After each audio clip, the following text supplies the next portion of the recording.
আজকে হাদি হত্যার 11তম দিনের মধ্যে এসেও সরকারের পক্ষ থেকে আমাদের কোনো গ্রেপ্তার সম্পর্কে বা বিচার সংক্রান্ত কোনো কাজ এখন পর্যন্ত দৃশ্যমান হয়নি। এটা খুবই আহ, মানে লজ্জাজনক এবং তরুণ প্রজন্মের জন্য, যারা তরুণ নেতৃত্বে আছেন তাদের জন্য খুবই বিপজ্জনক একটি অশনি সংকেত ভবিষ্যতের জন্য। কারণ একটি হত্যার বিচার ছাড়া যখন এটা পার হয়ে যায়, বিচার ছাড়া যখন কিছু একটা সামনের দিকে পার হয়ে যায়, তখন যে দুষ্কৃতিকারীরা তারা হচ্ছে আরেকটা হত্যাকাণ্ড ঘটানোর ব্যাপারে কোনো রকম চিন্তা ভাবনা করে না। গতকালকে একটি সংবাদ হয়েছে যে ভারতে 2জন গ্রেপ্তার হয়েছে হাদি হত্যার বিচারের সাথে তারা জড়িত।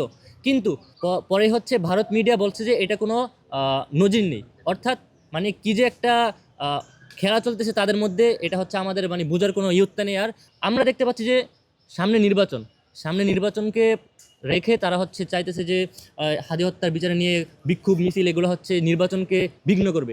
আমরা নির্বাচন বিঘ্ন করার পক্ষে নই। আমরা তো চাই একটা সুষ্ঠু নির্বাচন হোক, এবং এই সুষ্ঠু নির্বাচনের জন্য সরকারকে যত ধরনের সহায়তা করার আমরা তরুণ প্রজন্ম থেকে শুরু করে বাংলাদেশের জনগণ তাকে সেটা করবে। তা আমরা বলতে চাই, হত্যার বিচার কার্যক্রম চলমান থাকবে, পাশাপাশি একই সাথে নির্বাচনের কার্যক্রমও চলমান রাখতে হবে।